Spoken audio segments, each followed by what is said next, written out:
All right, we're gonna do a walk around now. I finished up my observations on this house, Oak Ridge. Richard's with me, and so we'll talk about a few things and answer any questions he has.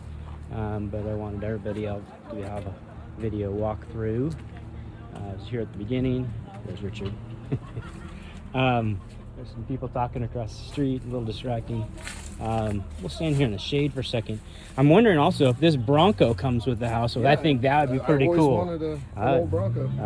And this is actually, I think, a modern one maybe. So it's, which is cool too. Anyway, I'm a Bronco guy. Had a Bronco for a long time. Let's go back to the house. All right, so the roof's a newer roof and it looks really good. You can't see it from here, but I took a few pictures, and they added ridgeline vents and shingle vents to help with airflow up there. It also still has some soffit vents, not very many, so they didn't put very many in back in the day. Houses just breathed better when this house was built, but the more insulation we add, the more caulking we add, they breathe less and less. So more ventilation is great for attic. As far as the attic, we can go ahead and talk about that. Attic looks good. It has old cedar plank sheathing underneath the roof, which I always like. It looks really good, and it takes a lot of moisture to make any mold grow on that, and I didn't see any. Looks really good. There you could use a little more insulation. Okay. Up there above the laundry room, there's no insulation, and that's kind of a living space now.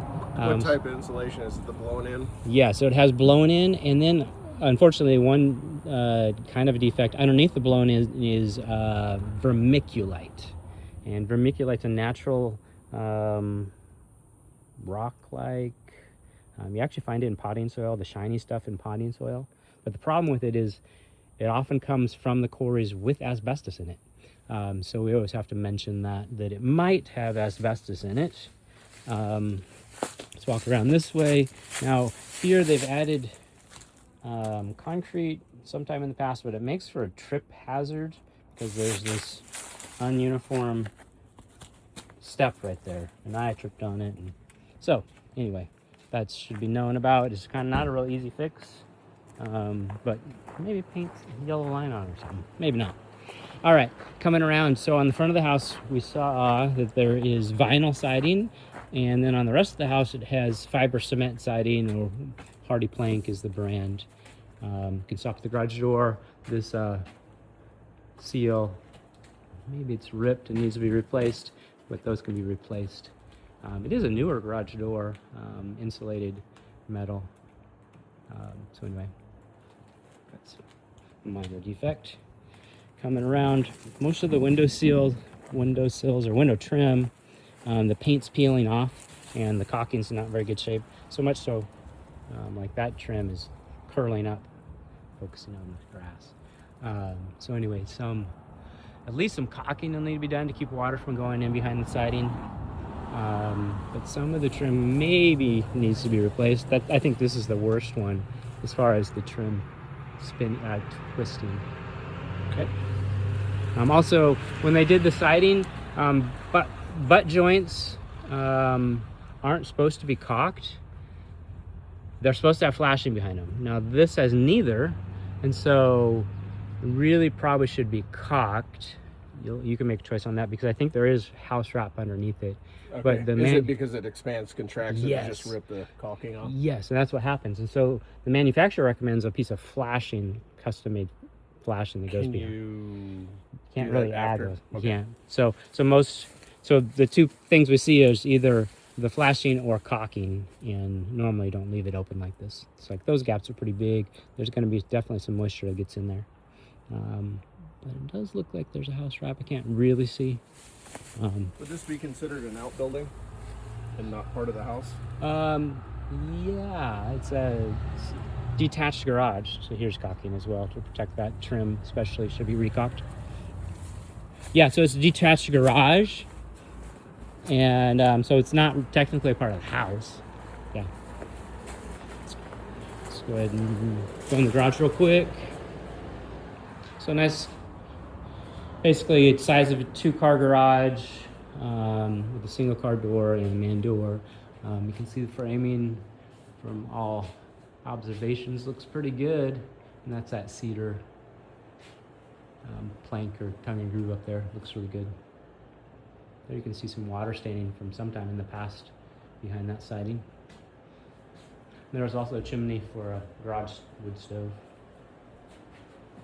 That should be evaluated if you ever want to add one. Okay, and through here, let's go ahead and talk about the covered patio. This framing's a bit interesting. Just the shape of it, I can see how they came to this, and it all kind of works, but it's a little weird. And there is some dry rot, so we can see that there's triple 2x6 or 2x8 there, and the middle one's actually falling down because it's completely rotten. And then coming across right here, right above me, there's another one there that's rotted. So there's probably some water leaks in the roofing that's getting that wood wet, because that one on that side is completely rotten. So it's hard to say how much of this leaks, but there is definitely some rot in some of those rafters.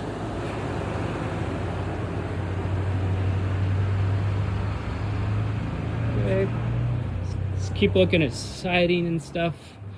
Let's stop here. So this siding, when they rewired that panel on the inside, this siding didn't get totally replaced, and that top piece of siding is broken. Now, here's another thing that's kind of a big deal.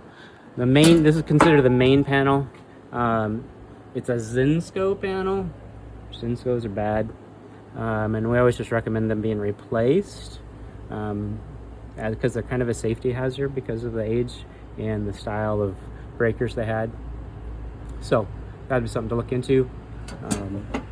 The inside panel we'll call the sub panel, and it looks really good. It's a modern panel. Power comes in from overhead right there. I noticed it's got a little bit of an angle to it. Is the drop pulling? That's a good question. I didn't look at that close. So it looks like the cable there's kind of loose. So that could be tightened up. It does have a Is that an anchor brace. or What's that? is that an anchor point on the roof? Yeah, I think so. But it's hard to say what happened when they re-roofed it. So it could be something to look at. Not a bad idea. Let's go around a little more. I'll add that to the report.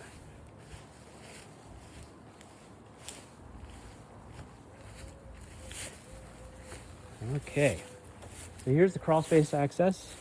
I went and crawled around in there, and vapor barrier's okay. It could be straightened out a little bit. Insulation's okay. There are a few spots they took pictures of where it's fallen down or been pulled down, and it's not doing anything. Any indication of rodent or? Rodent's not bad. There probably are a few drop-ins down there, but not extreme. Pretty normal. So it just fell down, not something digging at it? No, I don't think so. Now underneath, so going out, so I'm remembering the floor, and over in the middle of the house, kind of in the middle of the living room, I think, there's a big section where they've done some floor repairs, and there's a loose beam in there that actually has bug damage. And so I don't know why they didn't just remove it, because it's kind of loose, just kind of sitting on top of these other ones. And then they've added a couple posts and beams to support the floor. So it's no longer functional as support, and they just left it? Yeah, so, because I actually was able to move it, so I would have used a Sawzall to cut it out in chunks. So there's that, and then on the far wall over there, in this corner, there's some piles of, might be like termite hills, and then a couple posts going along that wall, which I call the west wall. I'm not sure, it might be north, but I call it the west wall, where there's a couple posts that are short posts, and it looks like there's pretty good bug damage in at least 3 of them. I haven't seen live bugs, so it might be really old, but it is something to look at. And possibly I'd recommend a pest control company evaluate to make sure there's no live bugs. Okay. There's a few outbuildings that are kind of nice. There's this really nice doghouse, and over there's this nice chicken coop, or over there maybe rabbit, chickens. I don't know. There's a bunny hutch somewhere. Yeah, and I think it's probably that little one, okay. And then that might be rabbits. Maybe. Pretty nice. Got the shingle type fiber cement up there. Those look nice. Big vent there. Again, that's helping keeping the attic in good condition. And then back to the window trim. Really should use some caulking and paint to keep that from getting rot. Bushes up against the house, don't like that, and even the grass and stuff all around. We want to remove that as soon as possible. I would personally really want that bush removed, even though it's a nice healthy bush, but it's just in the wrong place. Okay. Okay, back around and then head inside. Same with this rose bush slash something else. Really bad place. Should be removed.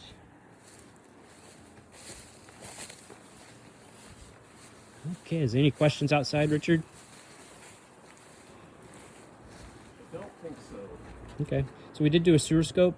The sewer line comes out here, and Richard did some digging trying to find and see if there was a clean out. We didn't find one, but I went through the roof and down and through, went out over 100 feet, and I didn't see any problems, but I need to look at it with my computer because it's pretty bright out here, so I couldn't see the screen very well. But I was able to get out over 100 feet. So we'll look at that. Okay, we're gonna go inside.